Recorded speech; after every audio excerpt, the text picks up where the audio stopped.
Hi everyone, welcome to my channel. Guys, आज आप बहुत ज़्यादा हैप्पी हो जाओगे क्योंकि मैंने आप सबके फेवरेट स्टोरी के बोनस एपिसोड लिख लिया है और आज आप लोगों के साथ शेयर करूँगी।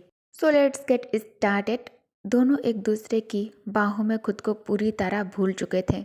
ताइयंग पागलपन की हद तक जोंगकुक को अपना प्यार जता रहा था। इवन मेजर किम ताइयंग एक पल के लिए भी जोंगकुक को अपने बाहों से दूर जाने नहीं दे रहा था। जोंगकुक गहरी सांस लेते हुए उसके करीब ही रहना चाहता था क्योंकि इस पल का इंतज़ार उसने बहुत लम्हे वक्त से किया था। अचानक तयंग रुक जाता है और वो उठकर बेड पर बैठ जाता है। तयंग के इस सडन रिएक्शन से जोंगकुक पूरी तरह से हैरान रह जाता है। जोंगकुक थोड़ी भारी आवाज़ में पूछता है, अचानक क्या हो गया है तुम्हें? क्या कोई चीज़ है जो तुम्हें मुझसे प्यार करने से रोक रही है? तयंग अपने एक्सप्रेशन को सीरियस और ठंडा बना लेता है, लेकिन आवाज़ बिल्कुल शांत होती है। एक्चुअली मुझे कुछ याद आ गया है और जब तक मैं उसे फिर से महसूस नहीं कर लेता मुझे चैन नहीं मिलेगा। जोंगकुक धीरे से सीधा बैठ जाता है और नरम आवाज़ में पूछता है, कौन सी बात याद आ गई? तुम क्या करना चाहते हो? तयंग थोड़ा सा रुक कर कहता है, मैं इस तरह डायरेक्टली कैसे कहूँ तुमसे? जंकुक उसकी बात सुनकर सरप्राइज हो जाता है और मुस्कुराते हुए कहता है, ड्यूक किम तयंग कब से अपनी बात कहने से हेजिटेट करने लगा है? तयंग कामली जवाब देता है, मैं हेजिटेट या फिर शर्मा इसलिए नहीं रहा। मुझे बस तुमसे एक प्रॉमिस चाहिए, एक कॉन्फर्मेशन चाहिए। जो चीज़ मैं मांगने वाला हूँ तुमसे, क्या तुम वो मुझे दोगे? जंकुक बिना सोचे कहता है, तुम बस बोलकर तो देखो, एक बार बोलो। तयंग के लिप्स पर एक हल्की सी स्मारक आ जाती है। अभी जो हम साथ थे तब मुझे एक पुरानी याद आ गई। पहली बार जब हम दोनों के बीच वो स्पेशल मोमेंट हुआ था। तुम उस वक्त एक ब्यूटीफुल ड्रेस में थे। एक्चुअली कुकी, मुझे तुम्हें फिर से वैसे ही देखना है। उस मेमोरी को एक बार फिर से जीना है। क्या हम उसे फिर से रिक्रिएट कर सकते हैं? तयंग की इस बात को सुनकर जोंगकुक के कान शर्म से लाल हो जाते हैं। वो फेक गुस्सा दिखाते हुए तयंग के शोल्डर पर हल्की सी पंच मारकर कहता है, शेमलेस मेजर, तुम्हारे अंदर थोड़ी सी भी शर्म है या नहीं? तुम अब फादर बन चुके हो और ऐसी बातें कर रहे हो। तयंग जोंगकुक को बाहों से पकड़कर अपने करीब खींच लेता है और मुस्कुराते हुए कहता है, फादर बनने के बाद क्या इंसान रोमांटिक नहीं हो सकता? ये रूल कहाँ लिखा है? अगर मैं रोमांटिक ना होता तो आज हमारे पास इतना क्यूट बेटा नहीं होता। वो प्यार से आगे कहता है, हमें एक बेटा मिला है और मैं बहुत ज़्यादा खुश हूँ माय लव।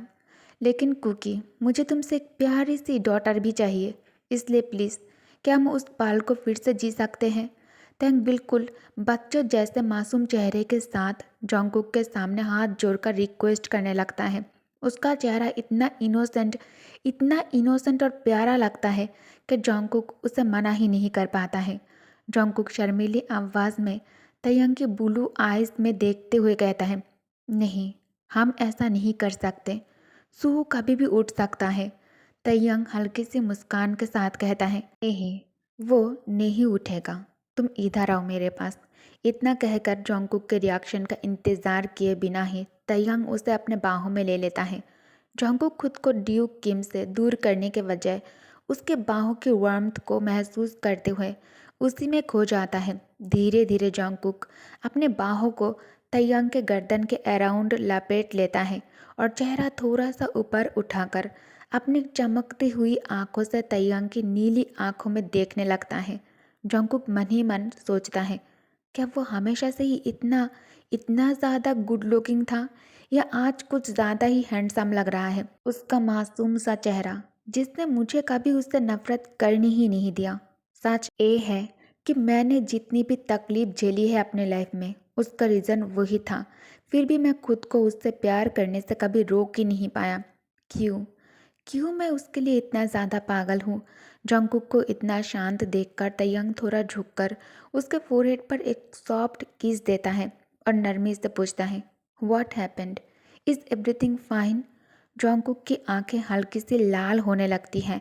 जंगकुक को इतना इमोशनल देखकर तयंग उसे और कसकर अपने बाहों में भर लेता है और घबरा कर पूछता है, क्या मैंने फिर से तुम्हें हर्ट कर दिया? Please don't do this.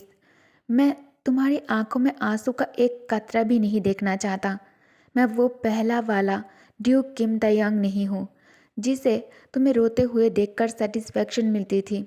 मैं वो मेजर किम तयंग हूँ जो सिर्फ तुम्हारी खुशी का रीज़न बनना चाहता है, तुम्हारे गम का नहीं। जंगकुक बीच में ही उसे रोकते हुए कहता है, major Kim Taeyang, you are my husband. Taeyang मुस्कुराते हुए कहता है, yes baby, I am your husband. फिर वो सीरियस होकर कहता है, तुम में ऐसा क्या है कुकी जो मैं ड्यूक किम तयंग तुम्हें पाने के लिए खुद को पूरी तरह बदल चुका है। जिस नाम और पावर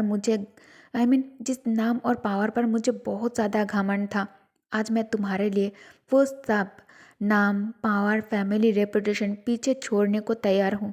मुझे आज भी क्लियरली याद है वो दिन जब तुम पहली बार आरविश और एनेक्स के अंदर आए थे।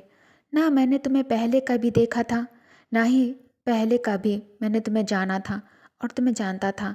फिर भी पहली ही नज़र में तुम मुझे इतने अपना क्यों लगे? क्यों लगने लगे इतना अपना सा? मुझे लगने लगा था जैसे तुम सिर्फ मेरे हो और तुम पर सिर्फ मेरा ही हक है। बार बार तुम्हारे पास जाने का मन करता था, तुम्हें महसूस करने का, तुम्हें छूने का मन करता था। तुम कौन हो कुकी? कोई एंजल या फिर कोई ब्यूटीफुल डॉल? तयंग फिर से धीरे से कहता है, कुकी, मुझे तुमसे एक बात जाननी है। जंगकुक पूछता है, क्या? तयंग कहता है, तुम्हें मुझसे प्यार कब हुआ? मतलब कब से तुम्हारे दिल में मेरे लिए फीलिंग्स डेवलप होने लगी है? क्योंकि मुझे खुद नहीं पता मैं तुमसे कब प्यार करने लगा हूँ। जिस दिन पहली बार तुम्हें देखा था या फिर जब मैंने तुम्हें रिवर में डूबने से बचाया था? प्लीज़ बोलो ना, मैं जानना चाहता हूँ। जंगकुक अपने फिंगर तयंग के चेस्ट पर हल्का सा घुमाते हुए कहता है, जब मैंने तुम्हें पहली बार गार्डन में गन के साथ देखा था, तुम मुझ पर गन पॉइंट करके खड़े थे। उस पल तुम मुझे बिल्कुल एक प्रिंस जैसे लगे, बहुत हैंडसम, टॉल और नीली नीली आंखों वाले। वो थोड़ा रुक कर कहता है, लेकिन जब तुमने मुझे टीज करना स्टार्ट किया तब मेरे दिल के फीलिंग्स थोड़ी सी बदलने लगी। तयंग उदास सा एक्सप्रेशन बनाकर कहता है, तो तब से तुम मुझसे नफरत करते हुए आए हो? जंगकुक तुरंत जवाब देता है, नो, मैंने बहुत कोशिश की कि मैं तुमसे नफरत कर पाऊँ, लेकिन मैं कभी नहीं कर पाया, कभी नहीं, बिकॉज आई। और तभी तयंग आगे झुककर जंगकुक के होठों पर एक जेंटल किस कर देता है।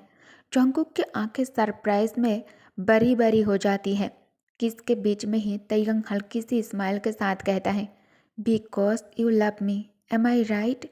जंगकुक हल्की सी शर्म के साथ अपनी पलकें झपकाता है। हाँ। तयंग किस को और गहरा बना देता है और जंगकुक को बेड के साथ जेंटली प्रेस कर लेता है।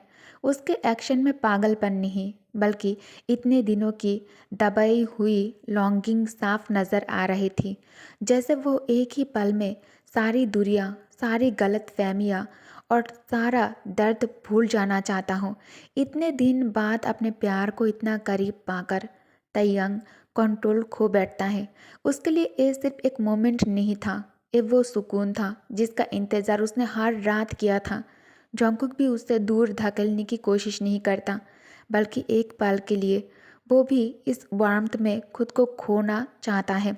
फिर अचानक जंगकुक दोनों हाथ तयंग के चेस्ट पर रखकर उसे रोकने का इशारा करता है, लेकिन तयंग उस वक्त किसी भी बात पर ध्यान देने की मूड में तो बिल्कुल भी नहीं होता। तयंग काफ़ी वक्त से इन लम्हों और अपने हस्बैंड के प्यार के लिए भूखा था। उसके दिल में सिर्फ एक ही सोच चल रही होती है, अब क्यों रुकूं मैं?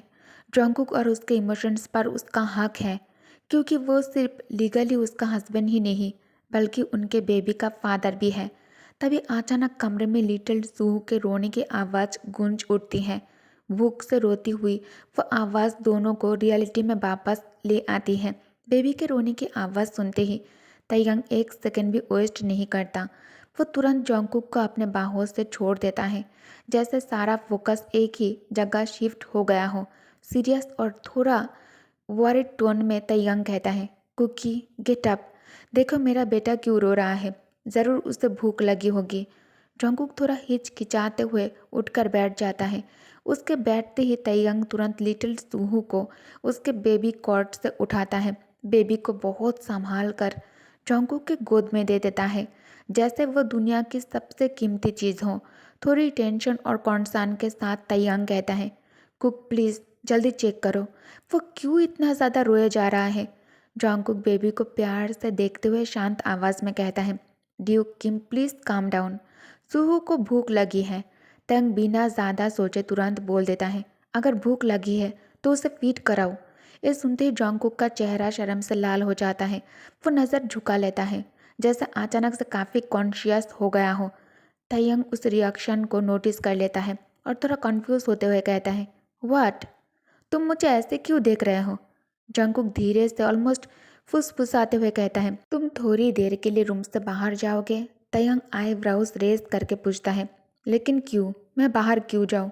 जंकुक हल्की सी हिचकिचाहट के साथ जवाब देता है, क्योंकि मैं सूहू को फीड कराने वाला हूँ। तयंग थोड़ा सा शॉक होने के बाद ऑलमोस्ट कैजुअल टोन में कहता है, ओके फाइन, लेकिन इसके लिए मुझे रूम से बाहर जाने की क्या ज़रूरत है। वो थोड़ा और पास आकर बोलता है, तुम्हारे बॉडी में ऐसा क्या है जो मैंने पहले नहीं देखा। तुम मेरे सामने अपने ही बेटे को फीड कराने में इतना शाय क्यों हो रहे हो। जंकुक और ज़्यादा शर्मा जाता है और बेबी को थोड़ा और क्लोज पकड़ लेता है। तयंग थोड़ा इम्पेशेंट और प्रोटेक्टिव होते हुए बोलता है, मैं कहीं नहीं जा रहा कुकी, जल्दी करो, सूहू रो रहा है, तुम उसे और रुला रहे हो। लिटिल सूहू फिर से हल्की सी आवाज़ में रोता है, जैसे अपने पापा की बात को सपोर्ट कर रहा हो। जंकुक बेबी को जेंटली रॉक करते हुए गहरी सांस लेता है, जैसे अपने आप को मेंटली प्रिपेयर कर रहा हो। और तयंग, वो बस वही खड़ा था, अपनी पूरी दुनिया को देख रहा होता है। वो इस वक्त उसका हस्बैंड, उनका बेटा और वो फैमिली जिसके लिए वो अपनी पूरी दुनिया छोड़ने को तैयार था। ओके गाइस, तो इस पार्ट को मैं यही एंड करती हूँ। मैं इसे पूरी तरह से एक ही एपिसोड में कंप्लीट नहीं कर पाई हूँ, क्योंकि मुझे जितना टाइम मिला मैं जल्दी जल्दी आप लोगों के लिए स्टोरी राइटिंग करने बैठ गई, इसलिए मैं फुल्ली कंप्लीट नहीं कर पाई हूँ। आप लोगों के लिए अच्छा अच्छा है, क्योंकि आप लोगों को एक और एपिसोड सुनने को मिल जाएंगे। और हाँ, अभी अभी जो स्टोरी मैंने एंड किया है, इसके सारे एपिसोड मैं टेलीग्राम चैनल पर कल से अपलोड कर दूंगी, ताकि आप लोग फुल स्टोरी को एंजॉय कर सको, ठीक है। क्योंकि चैनल पर मैं कोई भी रिस्क नहीं लेना चाहती। अभी बहुत सी रीज़न से और बहुत सी वजह के कारण फिर से यूट्यूब न्यू ईयर स्टार्ट हो गई है, तो तब से बहुत सारे लोगों के चैनल डिलीट करना स्टार्ट कर दिया है। तो मैं कोई भी रिस्क नहीं लेना चाहती, इसलिए मैं माफिया स्टोरी फास्ट वाले जो एपिसोड, कुछ एपिसोड मैंने रिमूव कर दिया है और टेलीग्राम चैनल पर डाल दूँगी, क्योंकि मैं कोई भी रीज़न नहीं देना चाहती यूट्यूब को कि ये रीज़न वो रीज़न दिखाकर वो चैनल को कोई भी नुकसान पहुंचा नहीं देना चाहती। क्योंकि आप लोग जानते हो मैंने कितना ज़्यादा मेहनत किया है इस चैनल के पीछे, और 2 बिग चैनल ऑलरेडी मैं खो चुकी हूँ। मैं फिर से ये ऐसा कुछ नहीं चाहती कि मेरे साथ हो। आई होप कि आप लोग भी इसे अंडरस्टैंड करते हो और आप लोग भी चाहते हो कि पहले चैनल सेफ रहे, राइट। के बहुत बात कर लिया, आप लोग स्टोरी को एंजॉय करो। Thank you for watching, bye bye.